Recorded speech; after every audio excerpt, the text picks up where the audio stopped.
आप सुन रहे हैं मेरा स्वराज ट्रैक्टर्स प्रेजेंट्स जोशीले किसानों के किस्से विद नीलेश मिश्रा। दोस्तों, मेरा नाम है नीलेश मिश्रा। कहानियां सुनाता हूं। ये है एक खास शो, जोशीले किसानों के किस्से विद नीलेश मिश्रा। दोस्तों, मैं मेरा स्वराज ट्रैक्टर और बिग एफएम के माध्यम से ये कहानी आप तक पहुंचा रहा हूं। आज की कहानी का नाम है आखिरी निशानी और इसे लिखा है मेरी मंडली के सदस्य जमशेद कमर सिद्दीकी ने। चलिए शुरू करता हूं कहानी। रोशनी से नहाए लखनऊ के उस शॉपिंग मॉल में हल्का हल्का सा संगीत बज रहा था। बड़े बड़े भरे हुए थैले लिए लोग इधर से उधर जा रहे थे। सफेद चमचमाता फर्श, फ्लोर के ऊपर फ्लोर, दुकानों के शीशों से झांकते इंसान के महंगे पुतले और खूब सारी सजावट थी वहां। सुखी और संपन्न लोगों की उस भीड़ में एक बुजुर्ग थे जो ग्रामीण परिवेश के लग रहे थे।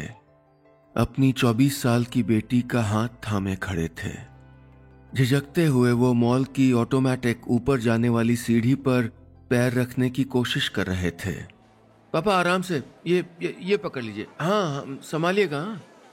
कमजोर जिस्म, औसत कपड़े और उम्र से थक चुकी आंखों वाले वो बुजुर्ग उन सीढ़ियों पर पैर रखते हुए घबरा रहे थे। बेटी का हाथ पकड़कर बार बार पैर उठाते, लेकिन घबराकर फिर पीछे कर लेते। महंगे कपड़े पहने हुए सस्ते लोग बुजुर्ग और उनकी बेटी को देखकर दबी दबी सी मुस्कुराहट बिखेर रहे थे। तभी दूसरी तरफ से उतरती सीढ़ियों से एक 27 साल का लड़का शोरूम के मोनोग्राम वाली टी शर्ट पहने उतरा। ओफो, रुक जाइए पापा, क्या कर रहे हैं आप लोग, सब देख रहे हैं। बेटे को देखकर बुजुर्ग पिता की आंखों में चमक बढ़ी, लेकिन बेटा झिड़कता हुआ बोला, सब हंस रहे हैं, आप लोग ना बेइज्जती करवाने का कोई मौका नहीं छोड़ते। और क्या जरूरत थी यहाँ पे आने की जब मैंने फोन पे मना कर दिया था। उधर चलिए। मॉल के एक कोने में उस बूढ़े शख्स यानी रत्नेश कुमार की बातचीत अपने बेटे से हो रही थी। अनुज बेटा, हमने सोचा कि सामने बात करें तो शायद तुमको समझ आए। कि क्या समझ आए? दिव्या, तुम इनको क्यों नहीं समझाती हो भाई? शहर की लगी लगाई नौकरी छोड़ के मैं वहां हरदोई में खेती बाड़ी नहीं करूंगा। बेटा, वो सिर्फ जमीन नहीं है, हमारे बुजुर्गों की आखिरी निशानी है। हमने सालों तक उसी जमीन से अनाज उगा के परिवार चलाया बेटा, लेकिन अब शरीर नहीं साथ दे रहा ना। अरे तो बेच दीजिए ना जमीन। वो प्रधान जी तो कब से हमारी जमीन खरीदना चाहते हैं, बेच दीजिए। मैं नहीं करूंगा खेती वेती। बातचीत में छोटी बहन दिव्या खामोश रही। पिता को गिड़गिड़ाते देखकर हालांकि रुआंसी हो गई थी। कुछ देर बाद बाप बेटी नाउम्मीदी लिए उस रोशन मॉल से बाहर निकल रहे थे। वैसे ठीक ही कह रहा था अनुज, और क्या, खेती वेती में अब क्या रखा है, कहाँ कुछ रखा है। लौटते वक्त बस की सीट पर बैठे हुए रत्नेश जी ने उदासी छुपाते हुए कहा। दिव्या ने हाँ में सर हिला दिया। पिता ने बेटी के कंधे पर सर टिका दिया। उन्होंने चेहरे की नाउम्मीदी तो छुपा ली थी, लेकिन दिव्या अपने कंधे पर पिता के आंसुओं को कतरा कतरा महसूस करती रही। जब तक उम्र ने साथ दिया, रत्नेश जी मेहनत से कभी नहीं हिचके। सुबह की धुंध में ट्रैक्टर लेकर धड़धड़ाते हुए खेत के लिए निकल जाते थे तो शाम ढले ही घर लौटते। उनकी मेहनत और जोश से फसलें लहलहा उठती। लेकिन अब हालात ऐसे बदल गए थे कि दिव्या की मम्मी के सोने के कंगन तक गिरवी रखने पड़े थे। बीमारी ने रत्नेश जी को लाचार और बेटे ने नाउम्मीद कर दिया था। अगली सुबह जब दिव्या सोकर उठी तो उसने आंगन से किसी की आवाज सुनी। देखा तो प्रधान जी बोल रहे थे, भाई रत्नेश बाबू, देर आए दुरुस्त आए। दिव्या पानी लेकर उनके पास पहुंची। अरे रत्नेश भाई, हम तो आपकी मदद के लिए जमीन खरीद रहे हैं। वैसे भी आपका एक ही बेटा है, ये भी नहीं कि अनुज ने मना कर दिया तो दूसरा बेटा संभाल लेगा। दूसरी तो बेटी है, और बेटी तो जिम्मेदारी होती है भाई। लो बिटिया। कहते हुए उन्होंने ग्लास दिव्या की तरफ बढ़ा दिया। प्रधान जी जल्द ही बयाने के पैसे भिजवाने की बात कहकर चले गए। लेकिन रत्नेश जी की नजर आंगन में खड़े ट्रैक्टर में उलझी रही। दिव्या की 19वीं सालगिरह पर खरीदे उस ट्रैक्टर के साथ उनका गहरा रिश्ता था। पत्नी और बच्चों के बाद सबसे ज्यादा वक्त उसी ट्रैक्टर पर तो गुजरता था। लेकिन अब जमीन हाथ से छूट रही थी तो ट्रैक्टर से भी रिश्ता खत्म हो रहा था, जैसे किसी पुराने यार को अलविदा कहना पड़ रहा हो। पापा आप ठीक तो हैं? दिव्या ने कंधे पर हाथ रखा तो रत्नेश जी हड़बड़ाते हुए आंख मलकर बोले, हाँ वो कुछ चला गया था आंख में। चलो अच्छा रहा, सौदा सही हो गया, सब ठीक हो जाएगा। एक किसान के लिए उसकी जमीन का बिकना उसके पुरखों की रूहों के सौदे से कम नहीं होता। दिव्या जानती थी कि पापा को गम अंदर ही अंदर खाए जा रहा है, और इस बात की तस्दीक भी उसी रात हो गई। आंगन में लेटे हुए उसने पापा मम्मी के कमरे से आती उदास आवाजें सुनी।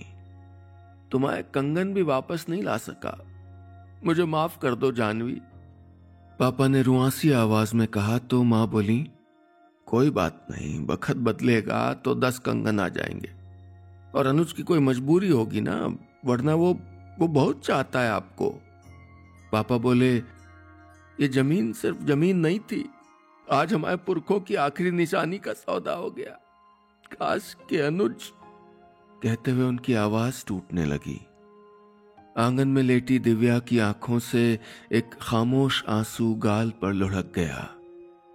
वो ट्रैक्टर और ट्रैक्टर के पीछे वाली दीवार से सटकर खड़ी एक जंग लगी साइकिल को देखने लगी। ये साइकिल पापा ने अनुज के 10वीं पास होने पर खरीदी थी। पापा रोजाना साइकिल ट्रैक्टर के पीछे बांधकर उन दोनों के साथ वली साहब की मजार के पीछे वाले खाली मैदान में जाते और वहां अनुज को साइकिल सिखाते थे। सामने देखो, हाँ हाँ हाँ, पेडल मारो, हैंडल संभालो, देखो देखो, गिरना नहीं गिरना नहीं गिरना नहीं। साइकिल की गद्दी पकड़े वो हाँफते हुए साथ साथ नंगे पैर दौड़ते थे। दिव्या की आंखें नम होने लगीं। वो सोचने लगी कि वो पिता जो अपने बच्चों का उनके शुरुआती कदम में साथ देते हैं, बच्चे उन पिताओं के आखिरी कदमों का सहारा क्यों नहीं बन पाते।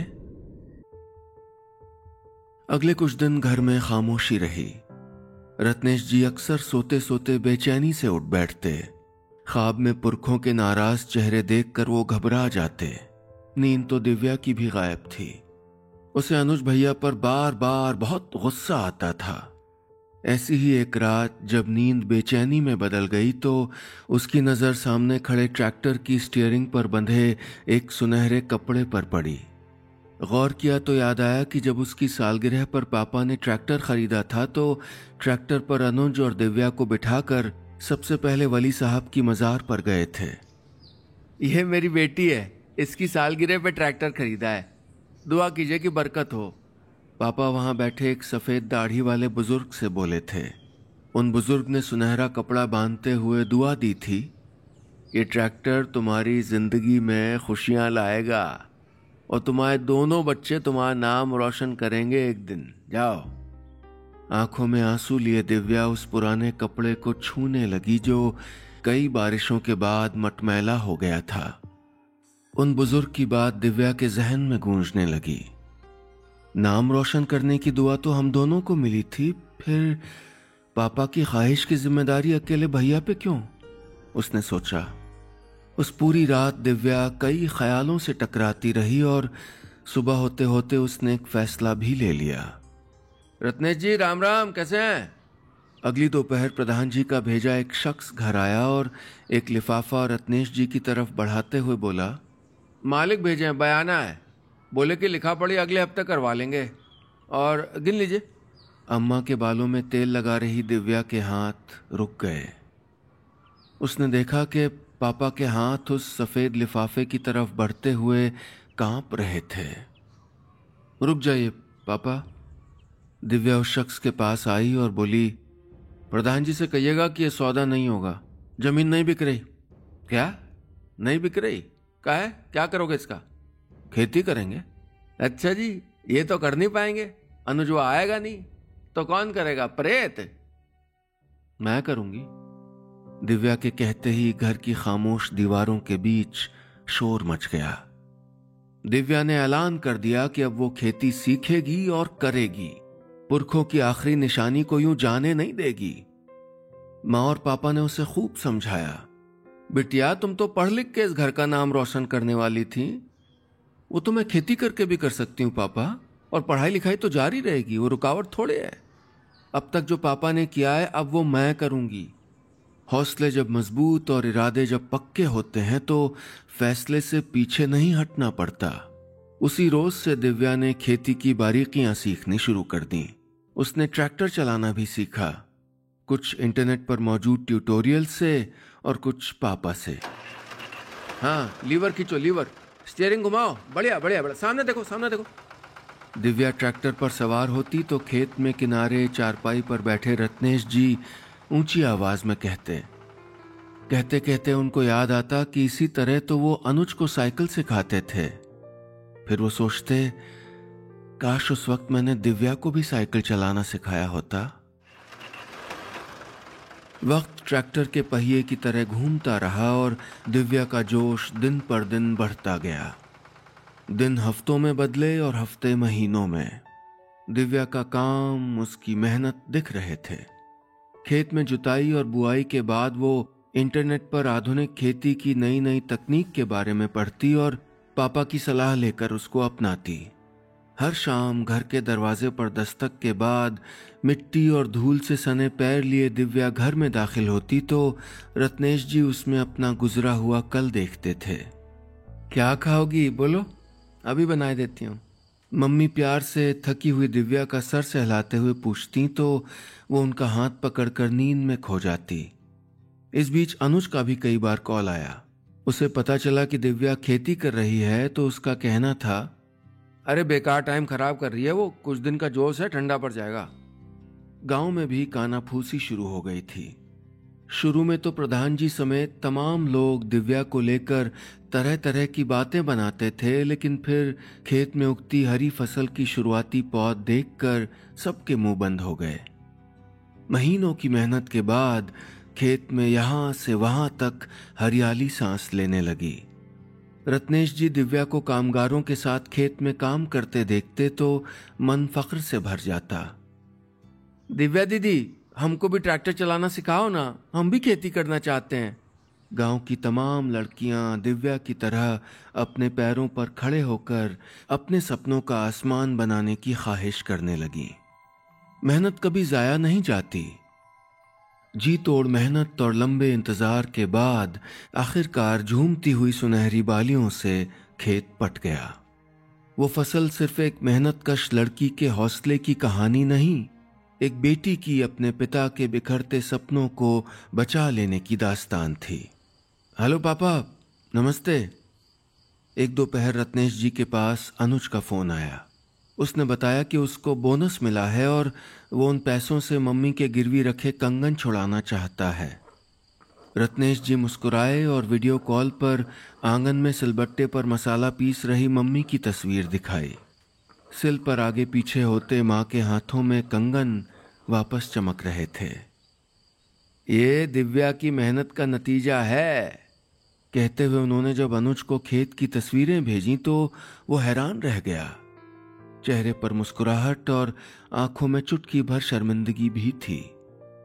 सॉरी दिव्या, मैं गलत था, माफ कर देना मुझको, दिव्या से कहते हुए उसकी आवाज भर्रा गई। दिव्या मुस्कुराई। ऐसा मत बोलिए भैया, मैंने तो बस अपना काम किया है। आप छुट्टी में आइएगा ना, ट्रैक्टर पे पूरा गांव घुमाऊंगी। दिव्या ने साबित कर दिया था कि विरासतों की जिम्मेदारी सिर्फ बेटों के बाजुओं पर नहीं, बेटियों के कंधों पर भी होती है। स्क्रीन पर दिख रहे अनुज के चेहरे से उदासी छंटने लगी। रत्नेश जी और उनकी पत्नी की आंखें नम थीं, लेकिन उनमें अपनी प्यारी बेटी के लिए बहुत सारा गर्व छिपा था। वो बेटी जिसने खानदानी पुरखों की आखिरी निशानी नीलाम होने से बचा ली थी। बस इतनी सी थी ये कहानी। दोस्तों, ये थी आज की कहानी विरासत। अगले हफ्ते फिर मिलूंगा लेकर एक नई कहानी। ये है मेरा शो जोशीले किसानों के किस्से विद नीलेश मिश्रा, सिर्फ बिग एफएम पर। आप सुन रहे थे मेरा स्वराज ट्रैक्टर्स प्रेजेंट्स जोशीले किसानों के किस्से with Nilesh Mishra, big FM पर। बिग एफएम पर 92